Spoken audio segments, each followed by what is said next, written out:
Selamat petang, salam sejahtera. Terima kasih karena bersama dengan saya di Nazlin Unity Channel. Saudara-saudara sekalian, ini satu pendedahan daripada LHDN yang menggemparkan seluruh kabinet, bahkan Perdana Menteri Malaysia sendiri.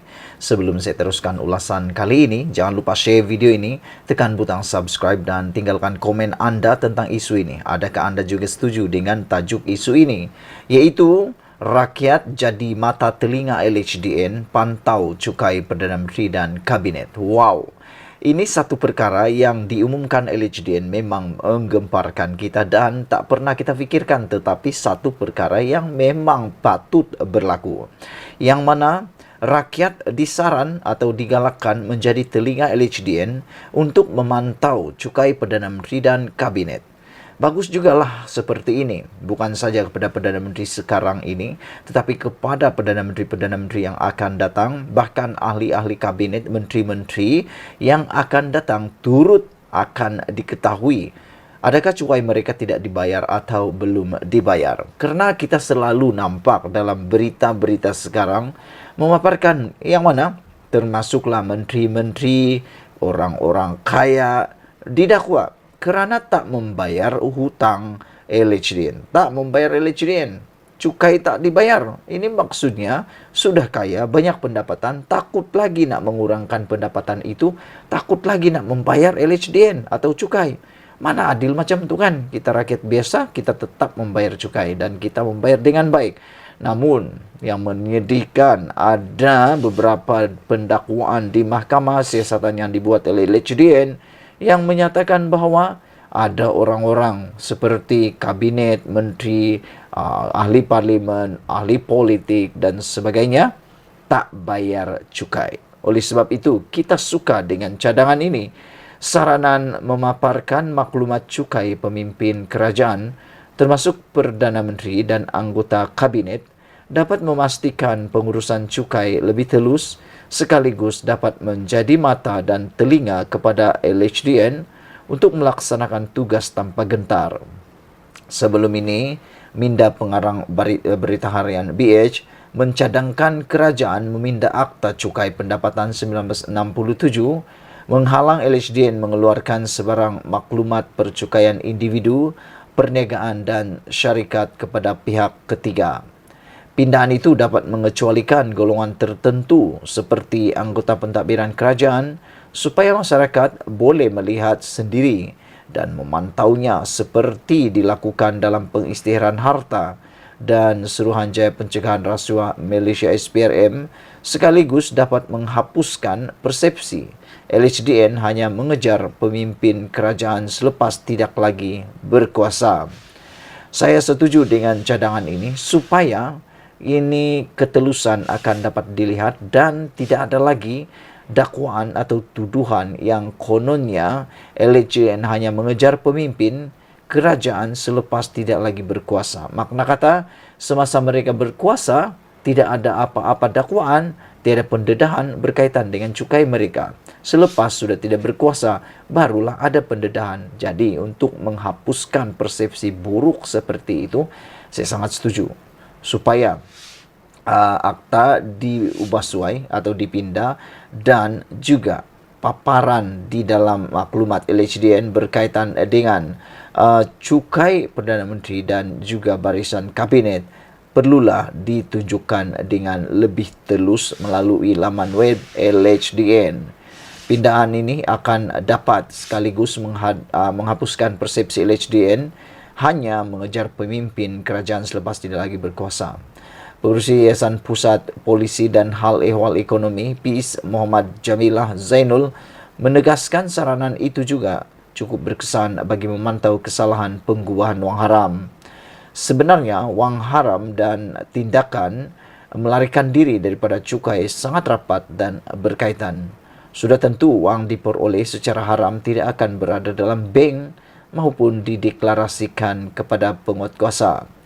Maklumat dipaparkan nanti juga boleh menjadi suatu usaha Malaysia untuk bekerjasama pada peringkat antarabangsa dalam pertukaran maklumat dengan agensi penguatkuasaan negara lain dalam menangani sindiket pengubahan wang haram.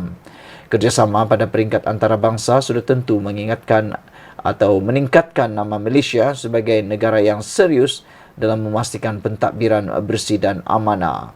Saudara-saudara sekalian, itulah dia perkongsian kita yang paling kita suka hari ini, apabila rakyat akan jadi mata telinga LHDN untuk memantau cukai Perdana Menteri dan Kabinet melalui penggubalan ataupun meminda akta sebelum ini.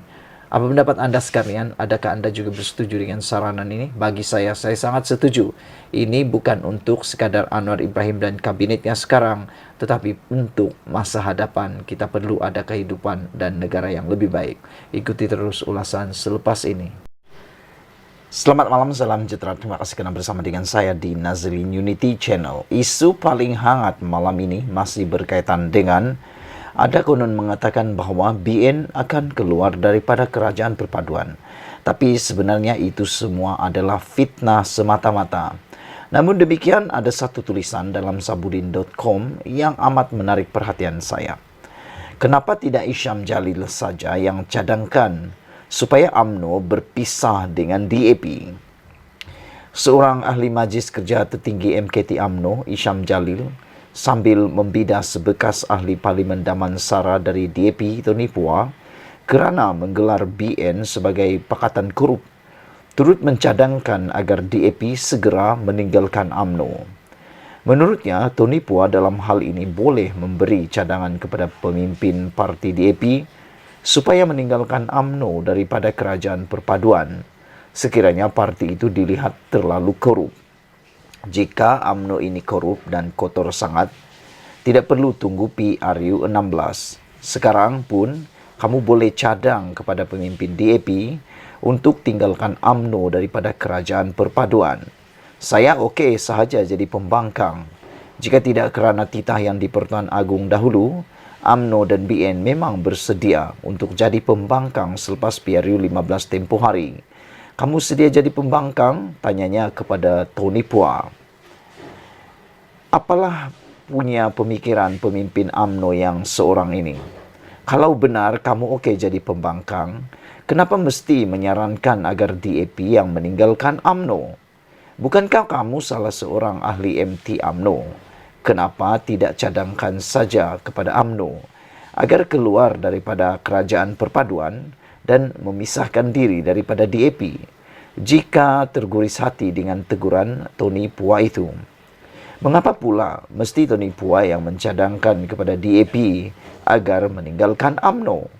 Lagipun, Tony Phua bukan berada dalam barisan kepimpinan tertinggi DAP. Jadi tiada saluran untuk dia berbuat demikian. Kamu yang ada saluran, buatlah jika benar-benar sedia sangat mahu jadi pembangkang. Dan jangan tanya DAP sama ada okey atau tidak jadi pembangkang. Parti itu sudah sekian lama pun memang jadi pembangkang pun. Tapi tanya UMNO dan Zahid Hamidi dulu. Benar-benar okey atau tidak jadi pembangkang? Itu persoalan yang paling menarik yang kita harus bincang bersama-sama dalam ruangan komen. Pada pendapat anda, siapa yang lebih bersedia jadi pembangkang? DAP ataupun UMNO? Kerana, untuk makluman kamu semua, UMNO hanya mampu bertahan jadi pembangkang selama lebih kurang 22 bulan sahaja. Tetapi selepas itu, bersama-sama dalam langkah Sheraton, menumbangkan Pakatan Harapan. Selain daripada itu, DAP memang kita kenali. Sejak awal lagi sudah jadi pembangkang.